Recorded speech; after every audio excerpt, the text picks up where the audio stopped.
बिस्मिल्लाहिर्रहमानिर्रहीम। In molecules of HF which bond is strong. देखिए HF के अगर आपके पास कम से कम दो मालिक्यूल्स हैं और उन दो मालिक्यूल्स में से किसका बॉन्ड यानी कि कौन सा बॉन्ड जो है उन दो मालिक्यूल्स में से कौन सा बॉन्ड जो है वो स्ट्रांग है, ये क्वेश्चन आपसे पूछा जाएगा। देखो अगर आपके पास दो HF के मालिक्यूल हैं और इसके अंदर जो है कौन सा बॉन्ड स्ट्रांग है, आपको कैसे पता चलेगा? पहले आपको पता होना चाहिए कि इसके अंदर कौन कौन से बॉन्ड है। बेटा अगर हम इसका स्ट्रक्चर ड्रा करना चाहें तो कुछ यूं होगा, फ्लोरीन और फिर यहां पर क्या बेटे H, यहां पर एक इलेक्ट्रोस्टैटिक फोर्स ऑफ अट्रैक्शन है जिसको हाइड्रोजन बॉन्डिंग भी कहते हैं, F, फिर से यहां पर H partial positive hydrogen atom और ये क्या है हमारे पास हाईली इलेक्ट्रोनेगेटिव एटम है और फिर से यहां पर क्या होगा बेटे हाइड्रोजन बॉन्डिंग होगी, ये आया F फिर H, इसी तरह से आगे ड्रा करना है। देखिए अगर आप गौर करें बेटा तो इस HF के स्ट्रक्चर के अंदर दो तरह के बॉन्ड एग्जिस्ट कर रहे हैं और वो दो तरह के बॉन्ड कौन से हैं? एक है बेटा इंटर बॉन्ड और जो दूसरा है वो हमारे पास है इंट्रा बॉन्ड। देखिए इंटर बॉन्ड क्या है और इंट्रा बॉन्ड क्या है? ये जो आपको वीक फोर्स ऑफ अट्रैक्शन दिखाई दे रही है, ये जिसको मैंने डॉटेड लाइन से जाहिर किया हुआ है, ये डॉटेड लाइन वाली जिसको आप हाइड्रोजन बॉन्डिंग भी कहते हैं, जिसको हम क्या बोलते हैं हाइड्रोजन बॉन्डिंग कहते हैं। ये क्या है बेटा? ये है इंटर बॉन्ड। हाइड्रोजन बॉन्डिंग क्या है बेटे? Inter bond. अगर हम बात करें इंट्रा बॉन्ड की तो इंट्रा बॉन्ड कौन सा है बेटा? ये वाला जो बॉन्ड है जिसको आप कोवलेंट बॉन्ड कहोगे, ये वाला बॉन्ड क्या है? इंट्रा बॉन्ड है। इसी तरह ये वाला बॉन्ड भी क्या है बेटे? इंट्रा बॉन्ड है और इस इंट्रा बॉन्ड को आप बोलते हैं कोवलेंट बॉन्ड। क्या बोलते हैं बेटे? Covalent bond. इसी तरह इसको भी हम क्या बोलेंगे? कोवलेंट बॉन्ड कहेंगे। तो यहां से क्लियर हो गया ना कि HF के अगर आपके पास कुछ मॉलिक्यूल्स हैं तो उनके दरमियान दो तरह के बॉन्ड एग्जिस्ट करेंगे। एक होगा हाइड्रोजन बॉन्ड जिसको आप वीक बॉन्ड भी कह सकते हैं, इलेक्ट्रोस्टैटिक फोर्स ऑफ अट्रैक्शन भी कह सकते हैं, और जो दूसरा होगा बेटा वो स्ट्रांग बॉन्ड होगा जिसको आप क्या बोलेंगे? कोवलेंट बॉन्ड कहेंगे और इसको आप इंट्रा बॉन्ड भी कह सकते हैं क्योंकि ये इंट्रा मॉलिक्यूलर फोर्सेस की वजह से वजूद में आता है। ठीक हो गया। अब देखिए बेटा कि हाइड्रोजन बॉन्ड क्योंकि वीक फोर्स ऑफ अट्रैक्शन है तो वीक फोर्स ऑफ अट्रैक्शन की वजह से हाइड्रोजन बॉन्ड जो ये क्या होगा? लॉन्गर होगा। हाइड्रोजन बॉन्डिंग क्या होती है? इनकी जो इसकी बॉन्ड लेंथ है वो ज्यादा होगी, तो इसको आप बोलेंगे कि हाइड्रोजन बॉन्डिंग जो है वो लॉन्गर है लेंथ के अंदर, जबकि कोवलेंट बॉन्ड जो है ये क्या है? शॉर्टर है। कोवलेंट बॉन्ड क्या है बेटे? शॉर्टर है। और याद रखना जितना बॉन्ड लेंथ ज्यादा होगी यानी कि जितना बॉन्ड लॉन्गर होगा वो उतना ही कमजोर होगा, वो उतना ही क्या होगा? कमजोर होगा। तो बेटा अगर आप देखें तो इसमें शॉर्टर बॉन्ड जो है वो कौन सा है? शॉर्टर बॉन्ड कोवलेंट है और जो वो ये वाला इंट्रा है। तो इसका मतलब ये हुआ कि ये जो शॉर्टर कोवलेंट बॉन्ड है ये शॉर्टर कोवलेंट बॉन्ड ही क्या है बेटा? स्ट्रांग बॉन्ड है। ये शॉर्टर कोवलेंट बॉन्ड ही क्या है? स्ट्रांग बॉन्ड है। क्लियर हो गया ना?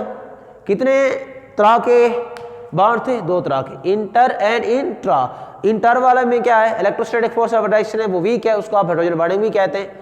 उसकी लेंथ क्या है? ज्यादा है, लॉन्गर है as compare to covalent bond. Covalent bond की लेंथ क्या है? शॉर्टर है और जो शॉर्टर बॉन्ड होता है वो स्ट्रांग होता है बनिस्बत लॉन्गर के। क्लियर है जी? तो चलिए स्टार्ट करते हैं इसकी थ्योरी से।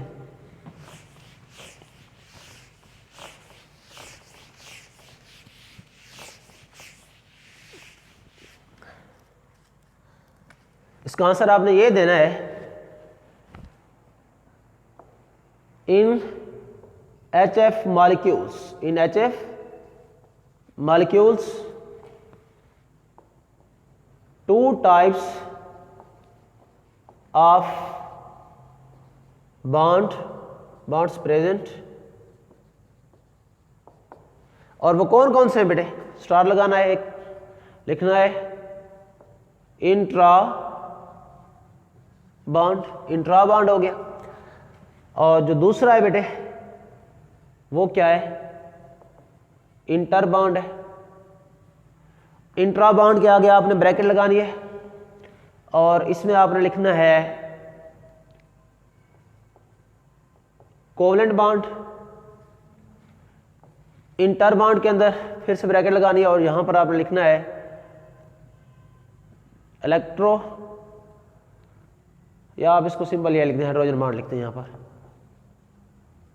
हाइड्रोजन बॉन्डिंग या हाइड्रोजन बॉन्ड भी लिख सकते हैं। ठीक हो गया। तो देखिए बेटा पहले आपने ये लिखना है कि दो तरह के बॉन्ड जो है वो एग्जिस्ट करते हैं, स्टार लगा देना है, ऐसा लिख लेना है। इसके बाद फिर आपने हेडिंग देनी है एक्सप्लेनेशन की। एक्सप्लेनेशन में आपने क्या लिखना है, इसमें आपने लिखना है कि कोवलेंट बॉन्ड या in HF covalent bond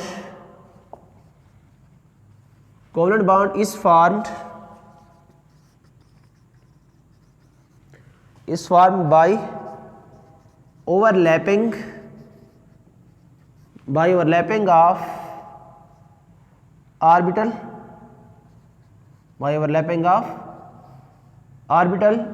orbitals of F and H। Covalent bond किसकी वजह से बनता है, ऑर्बिटल की ओवरलैपिंग से। Another hand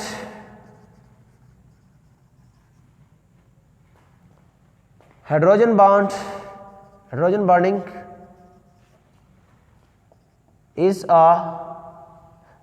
an electrostatic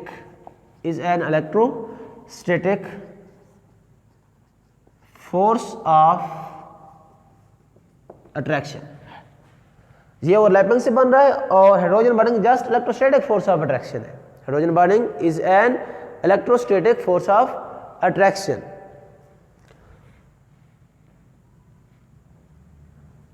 covalent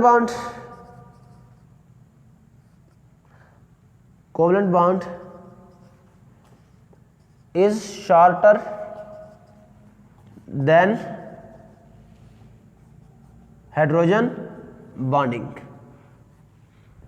covalent bond जो है वो शॉर्टर होता है किससे, हाइड्रोजन बॉन्डिंग से। And short bond is always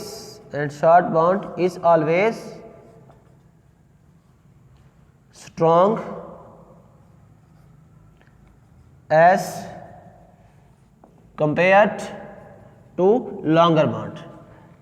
short bond is always strong as compared to longer bond, यानी कि जो shorter bond होता है वो हमेशा strong होता है as compared to longer bond। hence in HF molecules covalent bond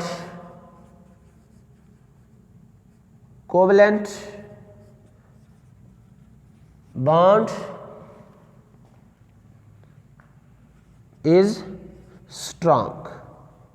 covalent bond जो है बेटा ये क्या है, स्ट्रांग है। क्यों स्ट्रांग है, क्योंकि कोवलेंट बॉन्ड क्या है, शॉर्ट है, इसकी बॉन्ड लेंथ शॉर्ट है। इसके अलावा कोवलेंट बॉन्ड बनता है ऑर्बिटल के ओवरलैप करने से, ओवरलैपिंग ऑफ ऑर्बिटल्स, जबकि हाइड्रोजन बॉन्ड जो है वो just electrostatic force of attraction है। तो जाहिर सी बात है जो ओवरलैपिंग से बन रहा है, ओवरलैपिंग ऑफ ऑर्बिटल से बन रहा है, तो वो क्या होगा, स्ट्रांग होगा, और उसके कंपेयर में हाइड्रोजन बॉन्डिंग जो है क्या होगी, वीक होगी। तो बेटा यहाँ पर आंसर क्या बना कि कौन सा बॉन्ड जो है वो स्ट्रांग है, कोवलेंट बॉन्ड, जो कि शॉर्ट है और स्ट्रांग भी है। किसके केस में, HF के केस में। क्लियर है, चलो ठीक है।